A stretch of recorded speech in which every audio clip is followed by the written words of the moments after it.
स्वर्ण भैरव ज्वेलर्स कर्जत 20 वर्षांची स्वर्णिम परंपरा. आता सोने खरेदीसाठी पनवेल आणि मुंबईला जाण्याची गरज नाही. आपल्या आवडीचे डिझाईन्स मिळवा स्वर्ण भैरव ज्वेलर्स कर्जत मध्ये, तेही खास ऑफर सह. दागिन्यांच्या खरेदीवर 0% मेकिंग चार्जेस. ग्राहकांना होणार 7 ते 8 हजारांचा फायदा. ऑफर 10 ऑगस्ट 2024 पर्यंत लागू.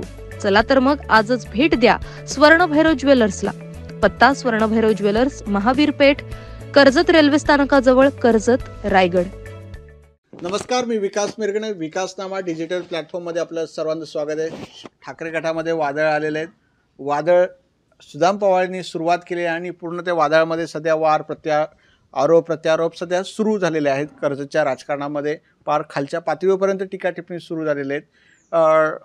सुदाम पवारांचं व्यक्तिमत्व कडाव म्हटल्यानंतर सुदाम पवारी सांस्कृतिक कार्यक्रम, शिवजयंतीच्या निमित्ताने त्यांच्या नावाची चर्चा नेहमी कर्जतच्या राजकारणात होते. त्यांचा अनेक पक्षामध्ये प्रवास झाला आणि सगळा आपण या मुलाखतीच्या अनुषंगाने चर्चा करण्याचा प्रयत्न करतोय. सुदाम पवारांची नाचक्की का होते, त्यांचा आवाज दाबण्याचा प्रयत्न कोण करतोय का, किचन कॅबिनेट करतंय का, हे सगळे प्रश्न जे आहेत कर्जतकरांना पडलेले आहेत. सुदाम पवारांचं व्यक्तिमत्व काय, राजकारणामध्ये नेमकी घडतंय काय, आणि सुदाम पवारांना ही बोलण्याची पाळी का आली, आणि सुदाम पवारी 1.5 वर्षापासून कुठे होते, हे सगळे प्रश्न आपण त्यांना विचारणार आहोत आणि त्यांना बोलतं करण्याचा प्रयत्न करणार आहोत. या मुलाखतीतून काय स्फोटक आपल्याला काय मिळते तेही आपण पाहणार आहोत. सर, तुमचं विकासनामा डिजिटलमध्ये स्वागत आहे.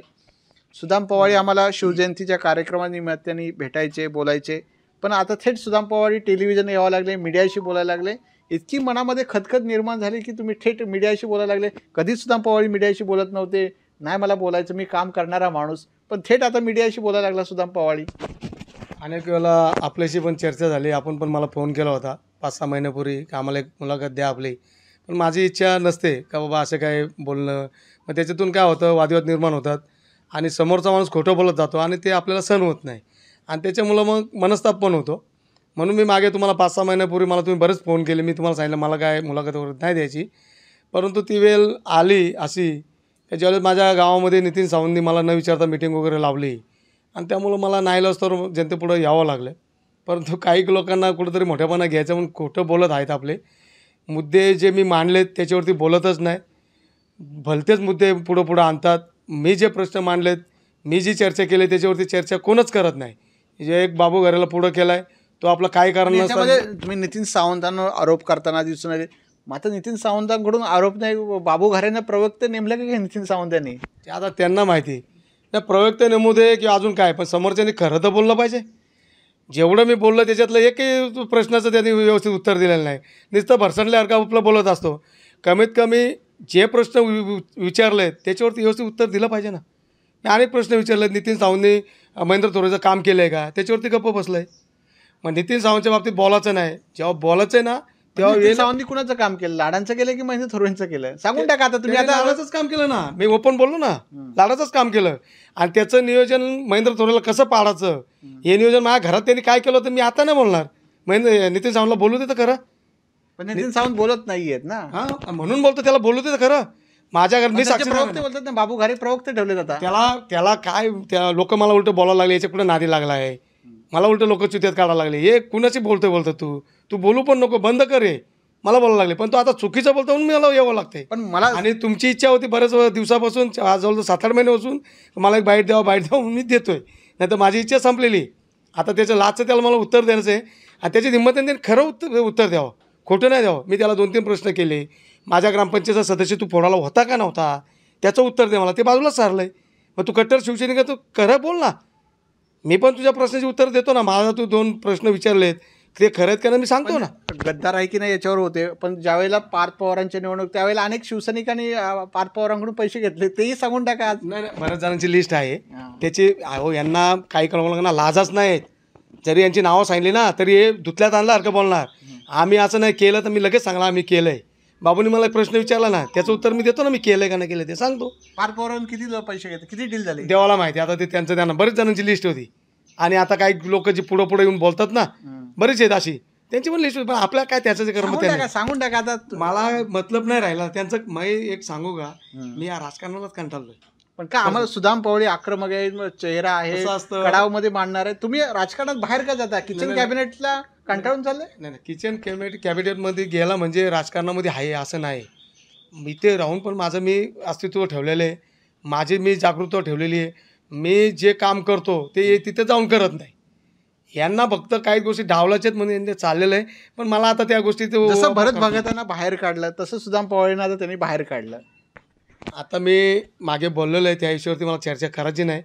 भरतभाईंच्या बाबतीत मोठा अन्याय झालेला आहे. भरतभाईंच्या पण काही चुका असतील, नंतर त्यांनी बरंच काही वेगळे शब्द वापरले असतील, मी त्या गोष्टी पण मान्य करतो. पहिल्यांदा अक्षरशः भरतभाईंना नितीन सावंतने त्रास दिलेला आहे. हे मी तिथं होतो त्यावेळेस. आणि मी काय त्रास दिला साधारणपणे? हे कसं जातील हेच बघितलं ना. का त्याला वाटलं का हे आमदारकीला नडतील पुढं. माझ्याशी बोलणं पण झालेलं नितीन सावंत.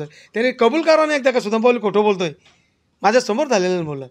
आणि नितीन सावंत किंवा हे बोलत असतील का मी मिटिंगला गेलो नाही किंवा मला बोलवलं तर मी जाईत नव्हतो. नितीन सावंतच्या इथं अनेक वेळेला माझा का भूत जायत होतं का मिटिंगला.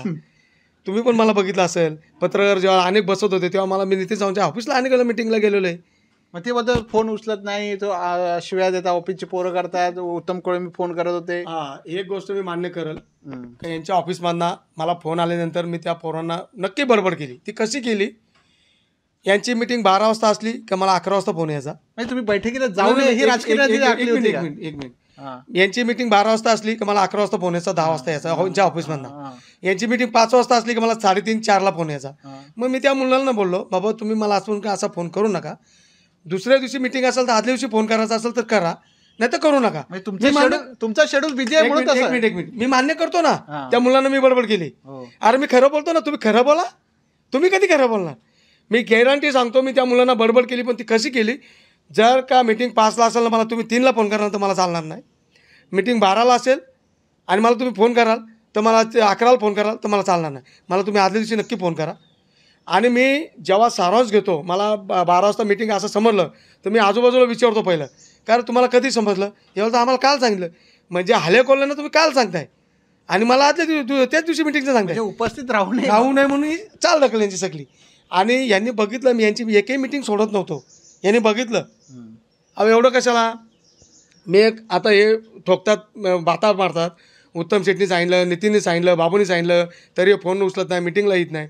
मी एक साधं उदाहरण देईल, ते उत्तम कोलंबियाने पण त्याचं विश्लेषण करावं. मी मुलीला सोडायला कॉलेजला चाललो होतो. त्यावेळेस सर्वपक्षीय बैठक होती. जिल्हा परीक्षेचं आरक्षण पडलं होतं आणि सुरेश भाऊंची मिटिंग होती. आणि मला उत्तम शेट्टीने फोन केला, अरे तू कुठे आहे, आपल्याला सुरेश भाऊंशी बसायचं आहे. तर मी उत्तम शेठला बोललो, अरे मी कॉलेजला मुलीला सोडायला चाललो आहे, मला टाईम येईल. आणि मी 4 फाटा सोडून गेलो होतो पुढं. नंतर माझ्या लक्षात आलं ही महत्त्वाची मिटिंग आहे. मी मुलीला घेऊन गाडीत बसवली तिथशी सुरेश भाऊंच्या इथं जवळ तर 1.5 तास. आणि मी मिटिंगला गेलो. हे उत्तम शेठला पण माहिती आहे. मग असं असताना पण मी मिटिंगला गेलेलो आहे आणि माझे आरोप करत असेल.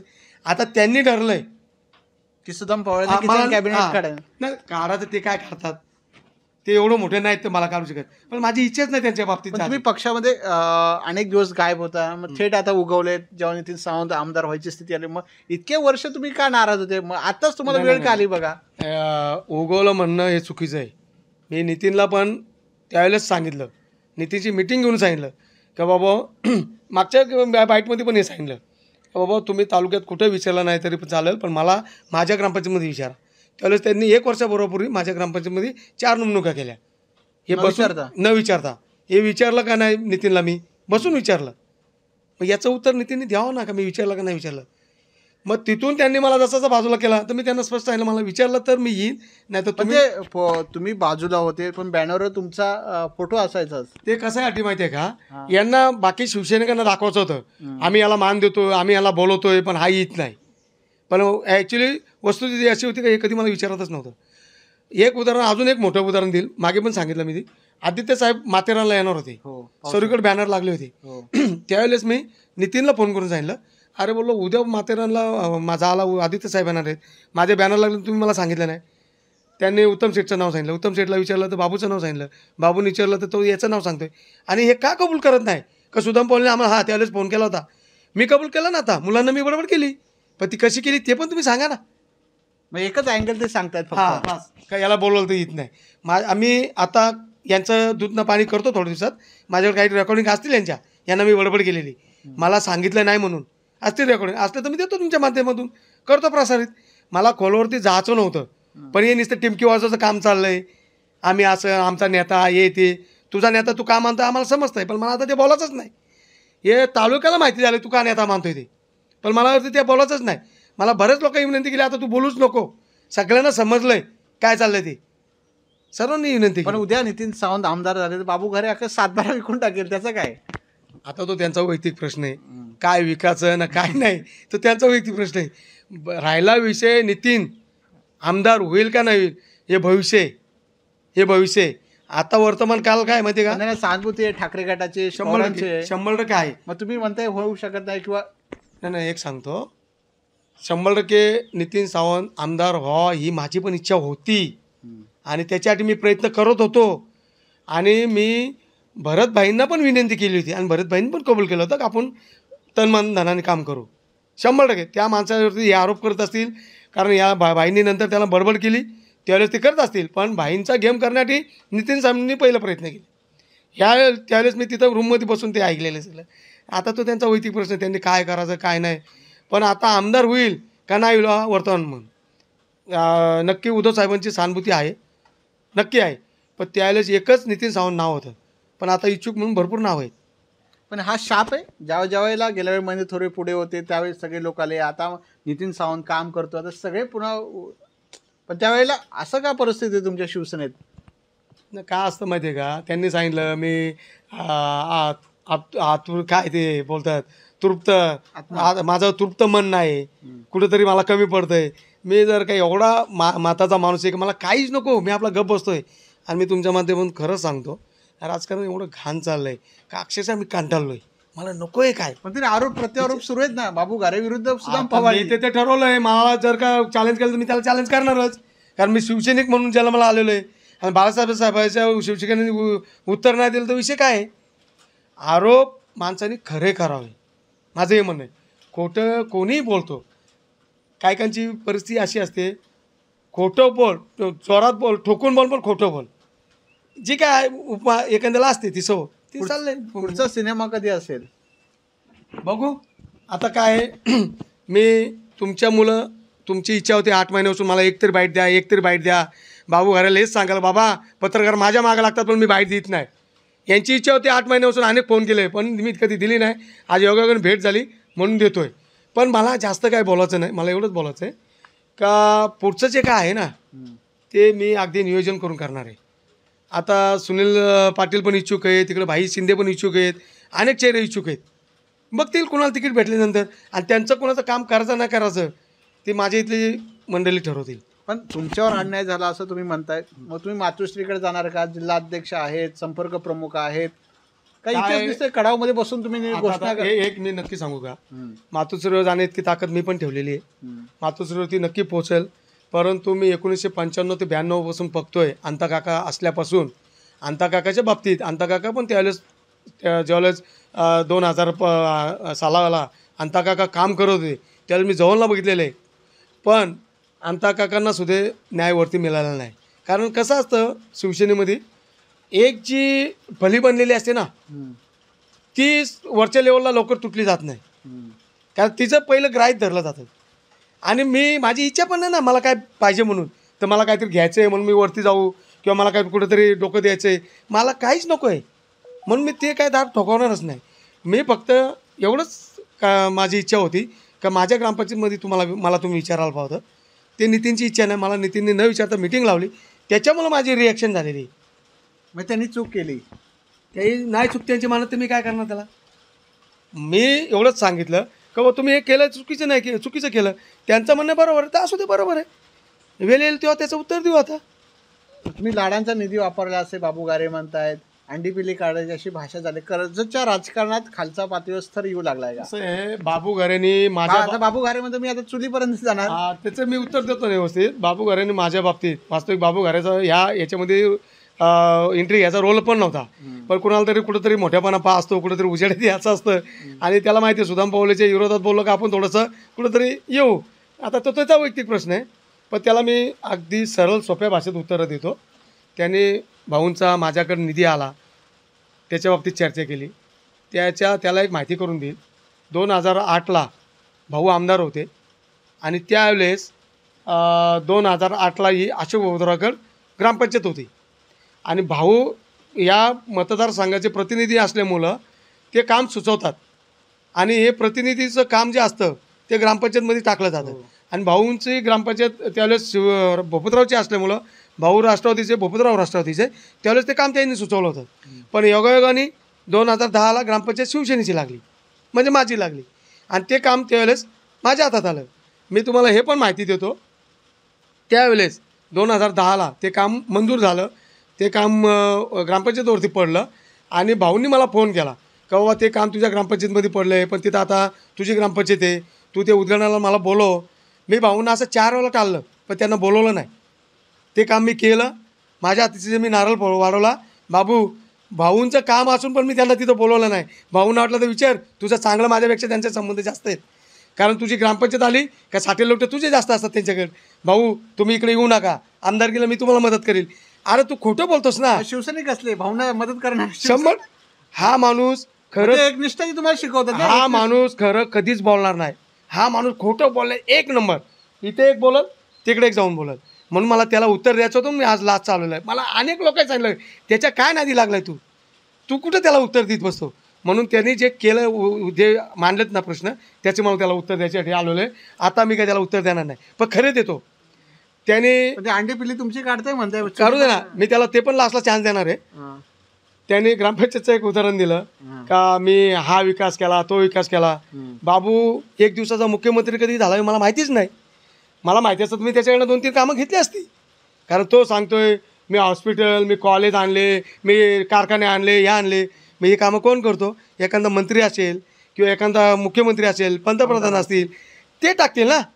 याचा रोल काय? ह्यो कोण आहे? सरपंच काय असे कारखाने आणेल का तो असे कारखाने शोधायला जाईल का? आणि एक सरपंचच्या जीवावरती कारखाने येतील का? मग माझ्या इथं पण अनेक उद्योग आहेत, मग मी ते ठोकायचे का? माझे आता बाबू कॉलेजचं नाव सांगतोय, जे कॉलेजचं बाबू नाव सांगतोय त्या कॉलेजमध्ये फक्त याच्या ग्रामपंचायत फक्त त्या कॉलेजची एकच बिल्डिंग आहे, 8-10 बिल्डिंगी माझ्या कॉलेजमध्ये आहेत. पण मी सांगायचं का मी ते कॉलेज आणलं?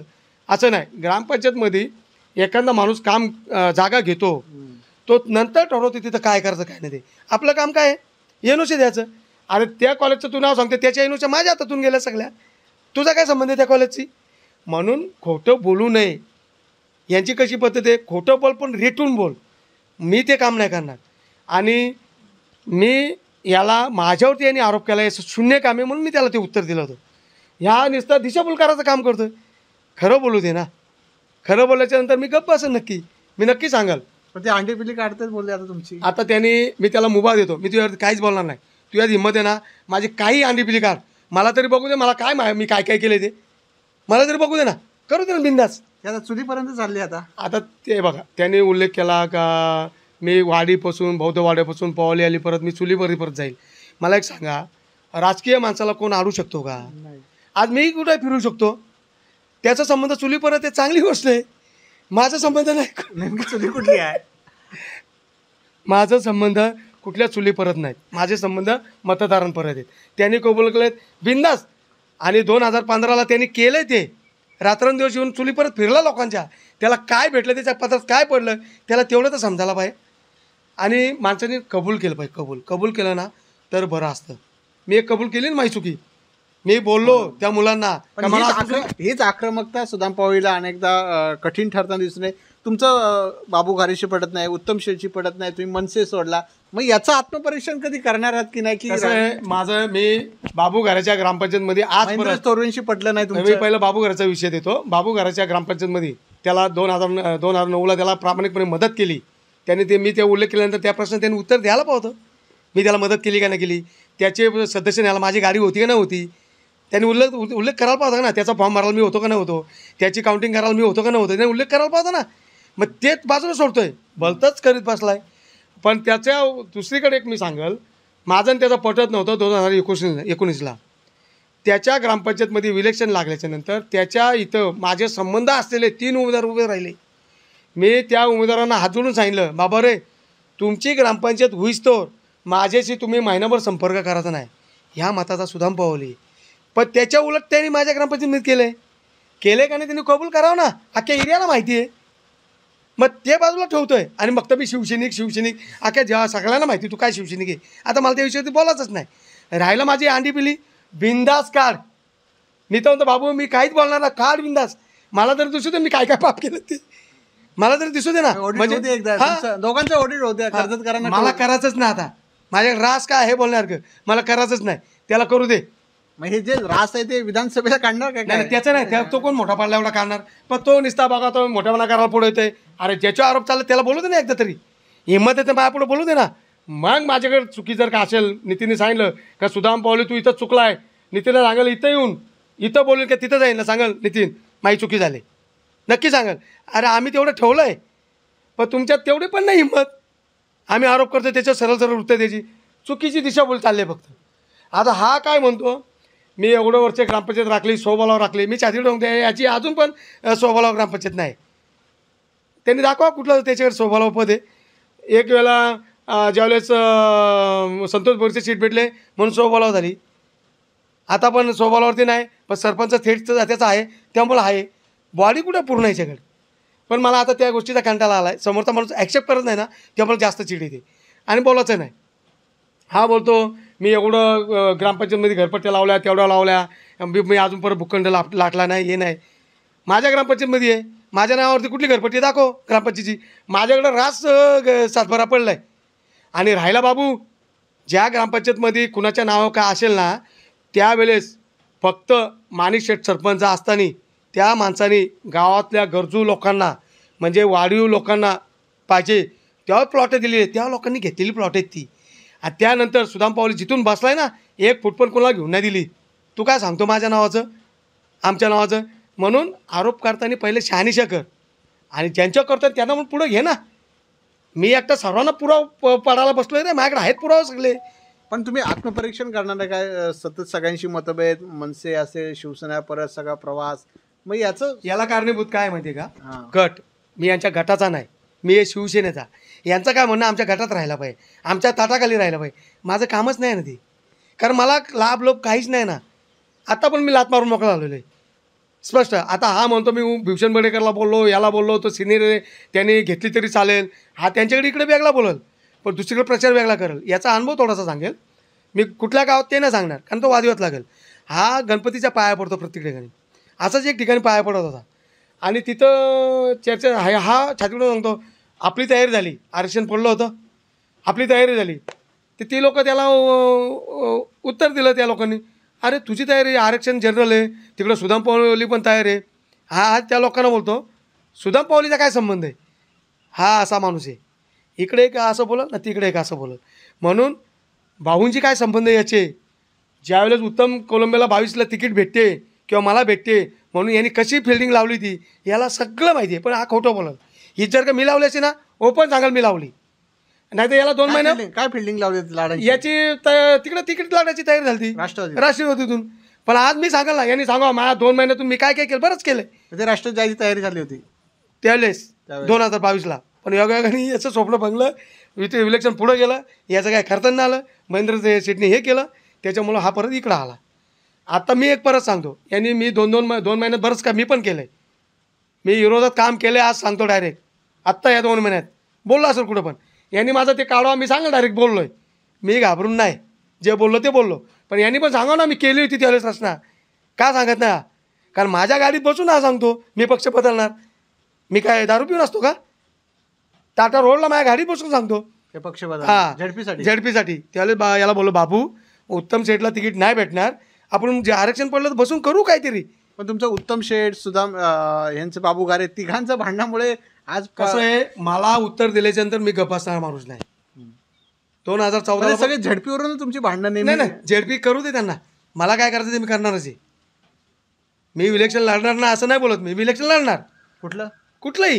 हां म्हणजे विधानसभेचं पण का वेळ आली तर ती पण लढन, का नाही लढणार. मी आज जवळजवळ 32-34 वर्ष राजकारण करतोय, पण मी ती अपेक्षा कधी त्यावेळेला बॅनर का नाही लावला. आता तुम्ही गप्प राहिले. माझी अपेक्षा काहीच नाही. तर राजेश भगत नाही आपलं राजेश जाधवनी बॅनर लावून दिला नाही असं म्हणणं होतं. नाही असं त्याने लावून दिलं नाही असं नाही. कसं असतं एकमेकाचं ऐकायचं असतं. तो मला बोलला थोडा थांब, थोडा विचार करू असं तसं. आणि मग नितीनने बॅनर लावला आणि मला काय त्याच्यात राग आलेला नाही. नितीनचं काम पण मी प्रामाणिकपणे करत होतो. त्याने नितीनने सांगा नितीनने आज पण सांगतो ना, नितीनने आज पण सांगतो 2 महिन्याच्या कालावधी सोडला तर मी नितीनच्या विरोधात कुठं काय बोललं का नितीनने सांगावं. माझ्या विरोधात इथे त्यांनी ग्रामपंचायत 4 पण मग नितीन सावंत असे का मग तुमच्या विरोधामध्ये किंवा असं त्यांना करायला लावलेलं आहे? काय आता त्याला माहिती, मी त्याचं काय उत्तर देऊ शकत नाही. पण मी आता कंटाळलो आहे, माझी इच्छा काहीच बोलण्याची नाही. त्यांना काय करायचं ते करू दे. कारण ज्या अर्थी माझ्या ग्रामपंचायतमध्ये बाबू घरे येऊन जर का ढवळाढवळ करत असेल, माझे इथलेच कुठलेच मला न विचारता इथं नेमणुका करत असेल, मातोश्रीचे वेळ ठरली, मातोश्री दार उघडण्याचं जाण्याचं या आणि माझं काय त्याच्यात रोल नाही. कारण मला कुठली अपेक्षाच नाही. तर मी काय नाही, पण हा सगळा अन्याय झालाय मातोश्रीच्या दारी सांगितलं पाहिजे ना. माझ्यावरती अन्याय झाला तर मी सक्षम आहे, तो अन्याय दूर करण्याची माझी ताकद आहे. मी ते करेन, माझ्या पद्धतीने करेन. मग मातोश्री जाणार नाही. मातोश्रीवरती केव्हा जायचं असतं माणसाने. मला कुठंतरी जिल्हा परिषद घ्यायची, मला कुठंतरी पंचायत समिती लढायची, मला कुठंतरी जाऊन आमदारकी लढायची, तर ते योग्य आहे. मला काहीच नको आहे ना. एवढं पण सांगतोय, बाबूचं राजकारण घाण काय आहे ते. ज्या वेळेस जिल्हा परिषद आरक्षण पडलं त्याच्या लक्षात आता जनरल पडलं आहे. इथे 2 सीट आहेत, 3 सीट आहेत, 2 पंचायत समिती, 1 जिल्हा परिषद. इथं राष्ट्रवादीची भूमिका ही होती का तिन्ही पण सीट आम्हालाच. पण त्या बाबू घरेंनी जाऊन भोपतरावच्या इथे जायचा, तुमच्या सोनाला उभा करा किंवा तुमच्या पोराला उभा करा, हे राजकारण तो करून मोकळा झालेला आहे. तो कबूल नाही करणार. पण सगळ्या जगाला इथे सगळ्यांना माहिती आहे, जग जाहीर आहे. तिकडे जाणार, कोणतरी उमेदवार तयार करणार. तू कशाला हे करतोय, पक्ष ठरवेल ना. तसं त्यांनी मला पण दाखवा. आता किचन कॅबिनेट मध्ये 2 नंबरचे स्थान आहे ना त्यांना आता. कसलं किचन कॅबिनेट, कसलं किचन, 2 नंबरचं स्थान. नितीनचं कसलं किचन कॅबिनेट आहे. कोण विचारतं ती तिची. हे गेले तिथं मिटिंगला म्हणजे कॅबिनेट का. मी पण 1.5 वर्ष होतो ना तिथं, जायत होतो ना. पण तुम्हाला स्थान नव्हतं ना किचन कॅबिनेट मध्ये. अहो स्थान माझा मी निर्माण करणारा माणूस आहे ना. नितीन कोण. अहो लोक आता चर्चा करतात नितीनला कोण ओळखते. मी तुम्हाला एवढं पण सांगतो, बाबूला हल्ली 3-4 लोकांनी प्रश्न केला, तू नितीन सावंत बोलतोस, नितीन सावंतला कोण ओळखते रे. माझ्याकडे येऊन ती लोक चर्चा केली होता. तुम्ही सगळे आरोप करताय, कुणाकडून सुपारी घेऊन मग आज नितीन सावंतवर आरोप करताय काय? मी बाबूला प्रश्न केला, त्यांनी हिंमत असेल तर एकतर असं दाखवायचा का शिवसेनेची राष्ट्रवादी सुपारी घेतली काय नितीन सावंत? नाही, त्यांना अक्कल असेल तर ते मला आरोप करतील का. त्यांनी हे उद्योग केल्यानंतर मी करतोय ना. 1.5 वर्ष मी गप्प बसलो ना. 1 वर्षापूर्वी माझ्या ग्रामपंचायतमध्ये नेमणुका करून पण मी त्यांना विनंती केली, तेव्हा मी एक शब्दांनी बोललो नाही. आत्ता 16 तारखेला जर का नितीन येऊन आहे तर मिटिंग करतोय आणि मला विचारत नाही, मग मी केलं हे. तुम्ही सुपारी कुणाची घेतली? केल्याचं तो ओपन करेल ना. राष्ट्रवादी शिवसेने. मी यांना कुणालाच घाबरून नाही ना. यांना काय घाबरून नाही का, घेईल ना, ओपन घेईल ना. पण मी कशाला घेऊ, मी कशात कमी नाही ना, कशात कमी नाही, मी सक्षम आहे ना. महेंद्र तोरेने ज्या वेळेस पक्ष बदलला त्यावेळेस पण आम्हाला ऑफर होतीच ना. आता तुम्हाला माझ्या एकच 4-5 नेत्यांचे फोन आलेत. नाही सुदाम पवार कुणाचाच सांगणार नाही फोन आलेत म्हणून, पण चालू आहेत, माझ्याचे कॉन्टॅक्ट आहेत.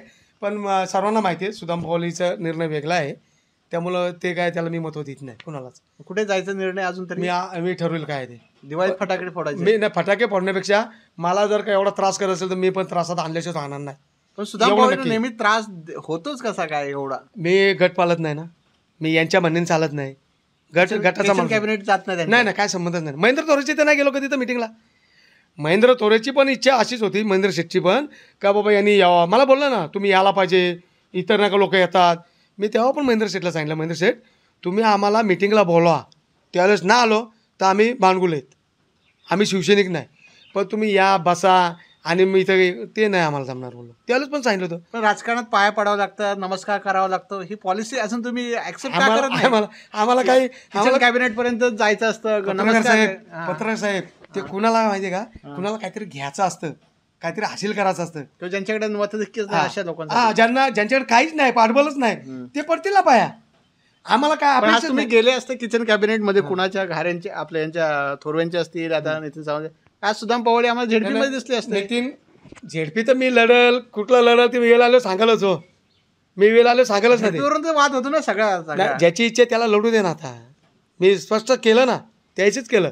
त्याची इच्छा जास्त आहे, तो बऱ्याच ठिकाणी बोलतो, पण नाही तो मी एक सांगतो त्याची भूमिका आहे इकडं करल अक्का, तो समुद्रात उतरल, पण सांगल मी सुखा आहे, मी वाला झालेलो नाही, असा माणूस बाबू घरे.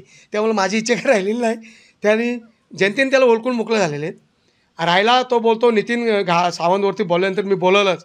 नितीन सावंतने एक तरी चुकीचं बोला, मी नितीन सावंतची काय दिशा करतो मी आज ओपन सांगतो. तुम्ही डायरेक्ट धमकी देता? नाही मग बरोबर आहे ना, त्याला जर का बाबू घरे कशाच्या जीवा बोलतोय, नितीन सावंतवरती आमचा नेता आहे, तू नेता काय मानतो त्या जग जाहीर झालेलं आहे. सांगून टाका आता माझ्या तोंडातून बोलण्याचा अर्थ नाही राहिलेला आता, कारण त्यांना ना खरं पटत नाही, खोटं बोलत असतात ते. सांगून टाका.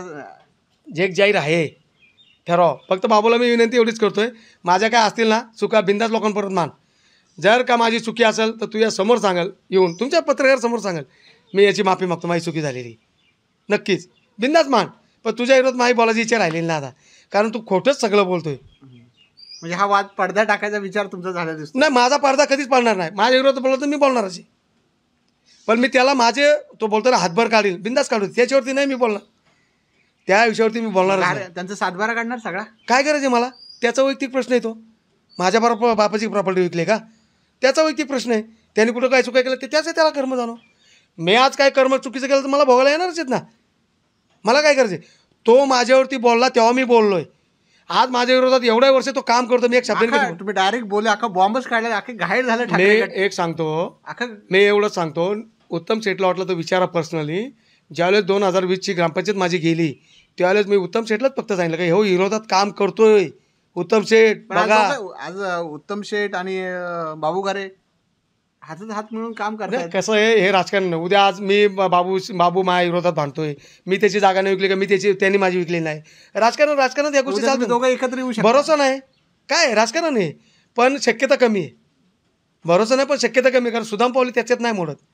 सुदाम पावली फार वेगळ्या मताचा, विरोधातच मी फार वेगळ्या मताचा. कारण मी परत एकदा क्लिअर करतो, मला कुणाच्या पाया पडायची गरज का लागत नाही, कारण मला काय घ्यायचं नाही, मला देणारी आहेत.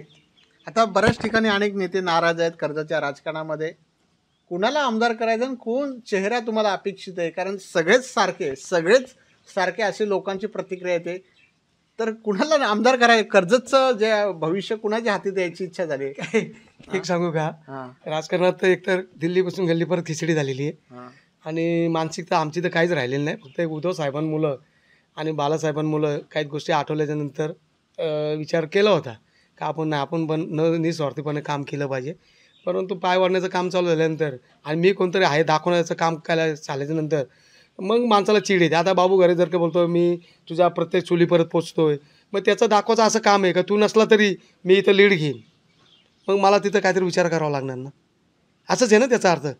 आणि बाबू घराला मी एक नक्की सांगणार, तू राजकीय माणूस आहे, तू कुठेही जाऊ शकतो ना, तुला कोण अडवलाय? मी असं बोललोय का? कडाव ग्रामपंचायत आहे ना, येऊ दे ना, आज त्याच्या ग्रामपंचायतमध्ये मी जाऊ शकतो, पण माझी इच्छा अजिबात नाही. मी पोरं आहेत सगळे आहेत, मी गेलो तर नक्की त्याला समजेल मी काय करू शकतो, पण माझी इच्छाच नाही. दुसऱ्याच्या ग्रामपंचायत माझी ढवळढवळ करायची इच्छाच नाही, कारण त्याचा तो तिथं बघतोय, मी का तिथं जावं? तो सक्षम आहे ना, कुणी आजूबाजूला कुणी, तो त्याचा आता कार्यकर्ता तिथं सक्षम आहे, तिथं का ढवळढवळ?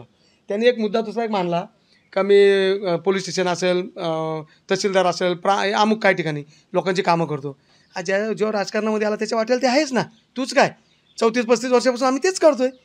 पोलीस असेल, प्रांत असेल, तहसीलदार असेल, तुझ्या वाट्याला 50 आले असेल, आमच्या वाट्याला 25 आलेत. ज्याच्या वाट्याला ते आले ते काम करतोच ना, पण आम्ही निस्वार्थीपणे काम केलेले आहेत. कुणाला कधी चुकीचा. मला तुम्ही प्रश्न उत्तर, आमदार कुणाला करायचं आहे? आता मी मुद्दाम तो टाळला होता विषय, पण मी परत तुम्ही विचारला म्हणून सांगतो. दिल्लीपासून गल्ली परत पूर्ण खिचडी झालेली आहे. जो ते छाती टोकून आहे मीच आमदार होणार. मी फक्त एकच सांगतो, आपण सरबतवाल्याकडे गेल्यावर बघा लिंबू सरबत पितो, आणि लिंबू मला थोडं हसायला येतं आहे. लिंबू सरबत पिला घेताना तो सरबतवाला लिंबाला मलदी पिलतो, तेव्हा 2 साईडने दाब बसतो. तशी ते परिस्थिती होणार आहे. 3 उमेदवार राहणार आहेत आत्ता तरी, 4 राहतील 5 राहतील तो वेगळा विषय, पण प्रॉपर 3 उमेदवार चांगले राहणार आहेत. त्याच्यामध्ये त्यात तुमचा नितीन सावंत आहे ना, मी एवढंच सांगतोय. त्याच्यामध्ये 3 उमेदवारांमध्ये 2 बाजूला 2 असणार आहेत, आणि मध्ये लिंबाची भूमिका एक जण बजावणार. मधला लिंबूवाला कोण? जनता ठरविली. ओके. ते होते सुदाम पवाळे. त्यांनी सुद्धा दिलखुलास मुलाखती दिल्या. जे बाबू घारेंनी जे आरोप केले त्या आरोपाला प्रत्युत्तर देण्याचं काम सध्या केलं. कर्जतच्या राजकारणामध्ये आरोप प्रत्यारोप सध्या सुरू आहेत. बाबू घारे विरुद्ध सुदाम पवाळे असा संघर्ष सध्या तरी कर्जतच्या राजकारणात संघर्ष नाही काही दिवस तरी संघर्ष त्याची भूमिका आहे. माझी नाही. वास्तविक त्याचा संबंध पण नव्हता माझ्या ह्याच्यात, पण त्याला कुठेतरी दाखवायचं होतं मी विरोध करतो, मी किचन कुठं काय- कॅबिनेट माझं हा, स्थान मी मजबूत कोणतरी आहे. आहे, मजबूत करण्यासाठी तर करतोय. कुणाला तरी त्याचं खुश करायचं काम करतो, जाऊ दे, माझ्या मुलं तो खुश होतोय, चांगली गोष्ट आहे. मला पण आनंद आहे. टाकून टाका ना, आता जाऊ दे ना, विकास नामाचे नाही नाही माध्यम नाही, मी पडदा कुठल्या गोष्टीवर नाही टाकणार. माझ्यावरती खोटा आरोप केला तर कुठला, मला मिटिंगला बोलवलं नाही तरी पण मी काहीतरी खोटं बोलतोय, नितीनच्या विरोधात मी कुठेतरी प्रचार करतोय, बाबूच्या विरोधात कुठेतरी प्रचार करतोय, हे बोललं तर मी नक्की आहेच. बाबूला मी ओपन पुढाकार दिलेला आहे. माझ्या विरोधात तुला काय बोलायचं ना, बिंदास बोल. माझ्या हातभर तुला करायचं ना, बिंदास. माझी छाती बिंदास तुला घेण्यासाठी आहे. मी त्या गोष्टीला नाही घाबरत, कारण मी कधी पाप केलेलंच नाही. सरळ चालणार माणूस आहे. आणि जनता 15 ते 20 वर्षे मला उचलून घेतलं इथल्या लोकांनी. सुदाम पवार त्यांना कळलं नाही अजून? स्वतः सुदाम पवार त्यांना कळलं एवढा नाही? मोठा संघर्ष असताना पण बाबूच्या घराच्या ग्रामपंचायतीमध्ये कोणाचाच संघर्ष नाही. त्याला सरळ सरळ वाटे. तिथली लोक एवढी सोपं आहेत, कोणच बिचारी आयुष्यावर राजकारण करत नाही, तेवढं पुरती राजकारण करतात. त्याला कोणाचा विरोध पण नाही तिथं. पण त्यांना अजून सुदाम पवारांचं व्यक्तिमत्व कळलंच नाही का? काय आहे, ज्यांना विरोध करायचा आहे ना, त्यांना कधीच सुदाम पावली करणार नाही. काय आहे तो कधीच नाही, सुदाम पावलीचं काम करणार नाही. त्याला मी तिथं पण दाखवून दिलं, त्यांनी दाखवलं होतं सुदाम पावलीचं काम झिरो आहे. मग त्याला हे पण दाखवलं, तुझ्या ग्रामपंचायतीला कोण होता काय, ते नाही काढणार तो, भलतीकडेच उलट नाही. सुरेश लाडांची राजकारणात काय भूमिका राहील साधारणपणे? 100% किंग मेकरची राहील. पण भाऊंच्या बाबतीत मी बोलणं एवढा मोठा माणूस नाही. मी एक छोटा तुमचं माणूस आहे. त्यांचे काय संबंध जवळ आहे असं राजकारणाचं? नाही नाही नाही, माझा आणि भाऊंचं राजकीय बाबतीत कधीच संबंध नाही, कधीच नाही. वास्तविक भाऊ माझे नातेवाईक आहेत. भाऊंनी मला रस्त्यावरती पाठणे हात टाकून एकदा बोलले पण, अरे नातीगोती तरी बघा. ती गोष्ट मला वाटते आठवते मला 2009ला 100%. आणि मी एवढं पण सांगेल का 2014च्या आसपास मी जेव्हा मनसेमध्ये होतो 14-15ला, तेव्हा भाऊंना मी 2-3 वेळा याचं पण आमंत्रण दिलं होतं. कुठलं कार्यक्रमाचं? शिवजयंतीचं. पण ते माझ्याकडे आले नाही. त्यावेळेला मी भाऊंना पण बोललो होतो, तुम्ही आम्हाला सांगताय आणि तुम्ही काय बोललो होतं क्लिअर. म्हणून यांनी बाबू गारेंनी हे तरी दाखला घ्यावा का माझं आणि भाऊंचं काय संबंध आहे, तुझं काय संबंध आहे. नाते असले तरी आले नव्हते आले. आणि मी पण कधी बोलवलं नाही त्यांना, नंतर आधी पण नंतर पण नाही बोलवले. रोकठोक काय विषय. हे होते सुदाम पवार रोकठोक. त्यांनी सगळ्या प्रकरणावर भाष्य केलेलं आहे. बाबू गारे असतील, नितीन सावंत असतील, कर्जतच्या राजकारण असं सगळ्या स्तरावर त्यांनी बोलण्याचा प्रयत्न केलेला आहे. त्यामुळे कर्जतच्या राजकारणात पुन्हा एकदा आक्रमकता हीच सुदाम पवारांकडे दिसून येते. आणि लवकरच सुदाम पवार किंग मेकरच्या भूमिकेत असतील, जिंकण्याच्या किंवा पाडण्याच्या, हेही तितकंच खरं आहे. धन्यवाद.